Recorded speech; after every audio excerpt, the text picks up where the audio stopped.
Hi, welcome back. Today we've got another £200 worth of 10p's we're going to have a hunt through. We've got a very dirty bag there. Pretty gross. We're looking for those alphabet 10p's that are so hard to find. Ideally though, we want some 2019 ones to finish this book. We've never completed a 2019 book. We have got A, C, D, E, F, G, H, I, J, K, L and M, N, O, R, T, U, V and X. So that's 7 still to go. And then that is 2019's book complete. We did start a brand new 2018 book, having completed one already. We're 2 coins off for completing this one. We need H for Houses of Parliament, and we need T for the drink tea. So, let's get into these bags and see what we find. Okay, so whilst the coin hunt is ongoing, we're going to answer some comments left in on my videos of the past few weeks. But firstly, Royal Mint trip. I am going, again all booked, 2 PM on the Sunday the 29th of January. It is very, very short notice, only a week tomorrow that I'm going down there. So if you haven't got the Strike Your Own, I'd recommend you go soon, because I have a feeling it's going to be changing soon. This is why I've decided I need to go now, because I can't make it for the next couple of weekends after that. So looking forward to going. I'm just going down for the day this time. So yeah, 2 PM Sunday 29th of January. If you want to come along, do come along and say hi. First comment comes from Sean6790. Says, hi Christopher, do you have any coin stamping dies in your collection? Would they even be available from the mint? If they are, I assume they would be defaced as well. I think so. Obviously I work for the Britannia Coin Company. I have a feeling we have had coin dies in, but when I was it was either just before I started working or just very soon into me working there, so I didn't get to do anything with them, but I am aware we have had them, and I'm sure people can buy dies, especially historic coin dies, but I don't have any in my collection. If some came across me at a reasonable price, I'd be very tempted to. Does the Royal Mint sell the dies though? I'm not sure. I'm not 100% sure on that. I know they sell the trial pieces which are first struck, but I don't know if I'm honest. Here we go. Separane says, what a lovely moment when you find Kew Gardens. I hope you still have it and cherish that coin. I certainly do, and yes, so this is on my first ever Kew Gardens, which I found in one of my coin hunts. It was an amazing hunt, as I said thousands of times now. It was a ton of Olympics, a Puddle Duck, a Newton and a Kew Gardens. It was just absolutely amazing. It was also encapsulates a time where my YouTube channel was doing really well, growing really fast, and I certainly do have that one along with all the other cues that I found as well. DZB7386 says, lovely stuff, not usually an Olympic fan, but the basketball design is well delivered. Still can't get enough of the Pride design though. It's my favourite 50p in my collection. Certainly is a lovely design. The Olympics, yes, a basketball is one of my favourite designs as well. The textured background like a basketball is very, very cool. Similar to like I like the background on the wheelchair rugby 50p. It makes the design look really nice, but not busy in the way that say the Benjamin Britten 50p looks a bit messy and busy. Green Sun 5998 says, the towel's looking a little bit rough. It is a little bit. It's a big towel, so I've got 4 corners I can use, and then 4 corners on the other side of it, which I will make most of as much of the use of, because lots of people say, why don't you put it through the washing machine? The problem is it's not just the grime and the dirt on it, it is the pools, the frays, and it just gets very tatty, and after a while has to be replaced with a new one. Joe Ross 3866 says, the should on Burns coins looked too much like shoulders. Oh, should I missed it too, and I'm a coin collector as well. So yes, there was an edge inscription hunt.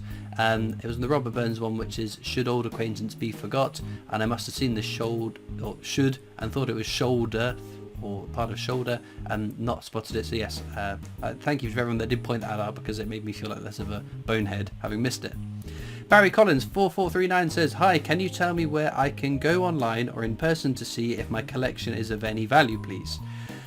The problem with valuing a collection depends how big the collection is. If it takes a lot of time, it's going to cost you, unfortunately. There's no ways about it. There are lots of Facebook groups, my Discord server, where people might be charitable and help you out and value the collection. But if I was to give valuations for all of the people that message me with pictures of their collections or lists of their collections, I would be doing nothing but valuing collections, and it is quite a involved thing to do. It's not just boom, boom, boom, done. There'll be lots of different things that are you don't see very often, or whatever happens to be. So yes, I would recommend trying out those, or contacting a coin dealer and asking to, if they'll do that service and what they charge for it. Oh, there we go. F for fish and chips, my favourite design. What year is it going to be though? 2018. So not one for the book, but always a welcome find. These are really tricksy to get your hands on. Susan Bransom says, just found your channel and I'm very excited and impressed. Thank you very much. I found a new hobby. I love how you explain everything, as I would not know how to start. I have just ordered one of your coin collection books for my first 50 pence hunts, so fingers crossed, and here goes. I have a lot of learning ahead of me regarding coin collecting, and you're definitely my go-to person. Thank you for doing this channel. I have some mobility issues, and therefore flicking through coins and learning about them is an ideal hobby for me. Well, that's amazing. Thank you very much for your kind and lovely comment. These are the comments I say time and time again. If I'm having a bit of a rubbish day or things are getting on top of me, I know I can log on to my YouTube studio app, have a flick through some comments. There'll be some lovely, wonderful, heartwarming messages, and the fact that you've picked up the hobby, having seen my YouTube channel, is awesome, and I hope you find tons of amazing coins. And if you ever need any help, the Discord server is a great place to ask for help. Monty7886 says, ooh, could the Mint do a 50p releases on every Harry Potter book? That's what I was thinking, because it's the first 4 books were released in consecutive years. So last year was the 25th anniversary of book number 1, The Philosopher's Stone, and then the book 2's 25th anniversary is this year, the one with the big snake. The third one, which is the penultimate one I read, will have its 25th anniversary in 2024, and 2025 will be the anniversary of the 4th book, which is the one I gave up reading on. So we never know. It could just be like the Beatrix Potter set. It celebrated the 150th anniversary of Beatrix Potter's birth or death, and then for a few more years had coin design struck. So I don't know how it goes about, but I would love to see more characters. I think it's a really popular franchise that if some went into circulation, wouldn't that be a real coup for coin collectors? Nigel M7450 says, which is the Memorial 50p, please? Don't think I'm aware of that one. So it's the one that was released in 2022, very shortly after the passing of the Queen. It's got the same design as the coronation crown, so it's got the 4 quarterings of the royal arms, and then in between them the 4 national flowers of the constituent parts of the United Kingdom, and that is the 50p, which is the memorial one. I've yet to find one in circulation, other than the ones I got from the Royal Mint gift shop, which I think I only have one kicking about now, because I have given some to friends, families, and one lovely person at my local bank. Kev Hay 6149 says, you were talking about the possibility of new definitive. I asked, why do we need definitives? Surely all new coins should be picture coins. It is a very, very good question. I remember screenshotting this one, and it has been ticking over in my mind. Why do we have definitive designs? And to be quite honest, I don't know.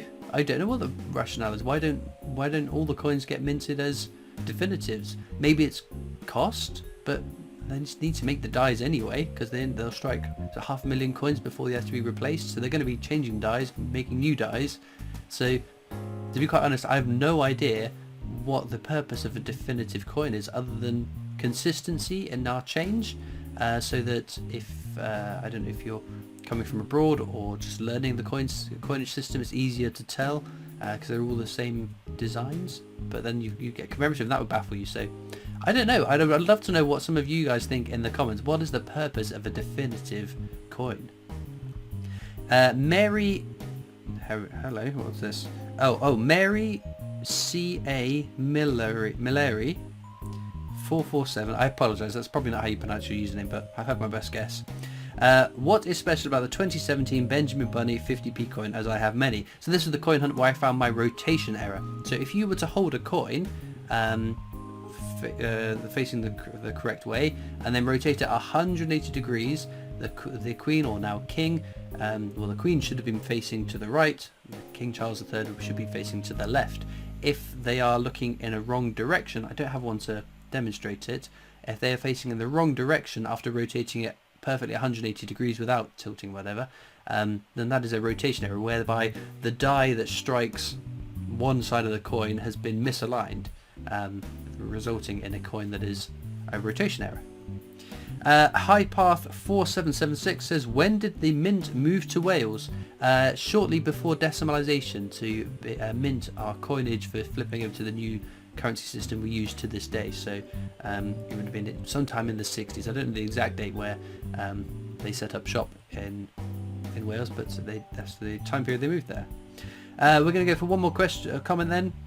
Patrick Woods 254 says, glad to see my pigeon magnet having use. Yes, I use, in fact it's just over the side of me.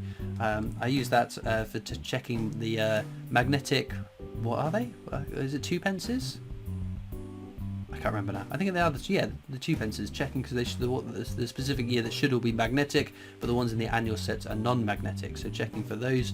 I also use it in my world coins because every now and again there is a coin where there is variance of the same year that are magnetic and non-magnetic. And Patrick Woods, I have been using your tote bag that you sent as well. I've been charging up and down Royal Wootton Bassett High Street, brandishing the bag. In fact, it's folded away in my coat pockets and it gets good use, so thank you very much for that. With that being said though, let's get back to the coins. Well, there we go, our finds for today. One from Jersey, it was a 1992 coin. One just weirdly corroded one. So we go in my little oddities box because it looked kind of neat. And then star find, F for fish and chips. Always nice to pick up one of these, even if it's not a new one for the book. We can go weeks and weeks and weeks searching through these coins without finding one. So to tick one off is very exciting. Well, let me know in the comments if you've had any luck in your coin hunts this week. As ever, there are links in the description to my coin collecting Discord server if you'd like to come over and join that. There's also links to my other social medias, the PO Box address you can write into, and of course the Britannia Coin Company, who I work for making videos for them, so please do check out those videos too. All it leaves me to do now is thank you so much for watching. I hope you've enjoyed, and I'll see you next time for more coins. Bye!